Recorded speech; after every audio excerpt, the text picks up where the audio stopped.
Imagine करो क्या हो अगर आपको ऐसी सुपर नेचुरल पावर मिल जाए जिसकी हेल्प से आप किसी भी इंसान को अपने मन चाहे अनुसार कंट्रोल कर सकते हो, तो आप सबसे पहला काम क्या करोगे? ज्यादातर लोग अपने फायदे के बारे में सोचेंगे, जो एक तरह से सही भी है। बट इस दुनिया में ऐसे इविल लोग भी एग्जिस्ट करते हैं जिन्हें लोगों को तकलीफ पहुंचाकर बहुत मजा आता है, क्योंकि आप अच्छे हो सकते हो पर सब नहीं। But the real question is, लोगों के माइंड को कंट्रोल करना पॉसिबल भी है या नहीं? तो मैं बता दूं कि लोगों के माइंड को कंट्रोल करना बस एक स्किल है जो कोई भी सीख सकता है, जिसे द आर्ट ऑफ मैनिपुलेशन कहा जाता है। और मैं सिर्फ इतना चाहता हूं कि आपको एटलीस्ट इतना मैनिपुलेशन तो आना ही चाहिए कि आप खुद को एज ए इविल लोगों से बचा पाओ। डार्क साइकोलॉजी की रहस्यमय दुनिया में आपका स्वागत है। मैनिपुलेशन डार्क साइकोलॉजी का सबसे खतरनाक काला सच है, जिसकी मदद से लोगों के मासूम चेहरे के पीछे का सच जान पाते हैं। Trauma bonding. ये डार्क मैनिपुलेशन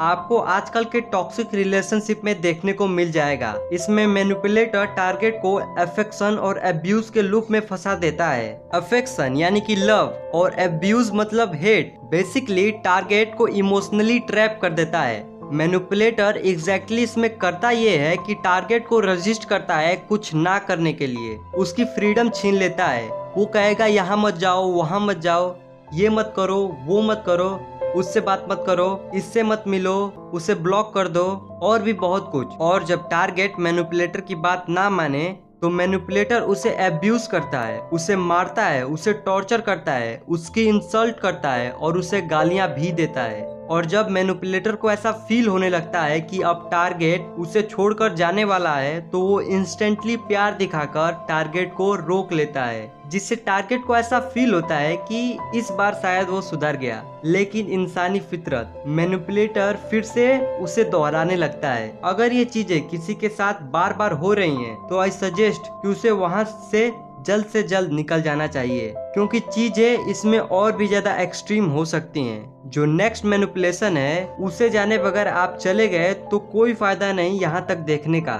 और सबसे अच्छी बात, आप इसे यूज भी कर सकते हो। देखो यार, हम लोग ह्यूमंस हैं, हम उन चीजों की वैल्यू बिल्कुल भी नहीं करते हैं जो हमारे पास ऑलरेडी होती हैं। हम लोग हमेशा उन चीजों के पीछे भागते हैं जो हमारे पास नहीं होती। अगर कोई लोनली फील कर रहा है तो वो प्यार को चेस करेगा। अगर कोई यूजलेस फील कर रहा है तो उसे रिस्पेक्ट चाहिए। किसी को अटेंशन तो किसी को प्यार, सबको कुछ ना कुछ चाहिए ही होता है। और इसी साइकोलॉजी का यूज करके स्मार्ट लोग हमें यूज करते हैं अपने फायदे के लिए, और हमें भी यही करना है। इसे कहते हैं इंटरमिटेंट रेनफोर्समेंट। बट इसमें करना क्या होता है? तो आपको पता लगाना है कि टारगेट आपसे चाहता क्या है, जो कि उनकी बातों से इजीली पता लग जाएगा। प्यार, रिस्पेक्ट, अटेंशन या पैसा, जो भी वो चीज चाहते हैं, बस उसे देते रहो, लेकिन अनप्रिडिक्टेबली। मतलब लेट्स से आपके क्रश को आपसे अटेंशन चाहिए, और जब आप उसे अटेंशन देते हो, उसके बाद 2 दिन के लिए गायब हो जाते हो, और उसके अगले दिन आकर उसे फिर से अटेंशन देते हो। यहाँ पर हुआ ये कि जिस दिन आप गायब थे, उस दिन आपकी क्रश आपसे अटेंशन सीख कर रही थी, बट वहाँ पर आप अवेलेबल नहीं थे, तो आपकी क्रश आपके अटेंशन के लिए और ज्यादा क्रेव करने लगती है। और अगर कोई इंसान आपसे कुछ चाहता है तो ऑब्वियसली वो इंसान वो चीजें भी करेगा जो आप उससे करवाना चाहते हो। इस चीज को और भी बेटर तरीके से समझते हैं। लेट्स से मैनेजर अपने स्मार्ट और हार्ड वर्किंग एम्प्लॉय को बोनस देते हैं उसकी परफॉर्मेंस के लिए, और नेक्स्ट मंथ उसे बोनस नहीं दिया जाता है, तो वो एम्प्लॉय और ज्यादा मेहनत करने लग जाता है उस बोनस को पाने के लिए, और सरप्राइजली 3rd मंथ भी बोनस नहीं दिया जाता है। अब एम्प्लॉय उस बोनस को पाने के लिए और ज्यादा क्रेव करने लगता है और ज्यादा घिसने लगता है उस बोनस को पाने के लिए, और फाइनली 4th मंथ मैनेजर उसे बोनस दे देता है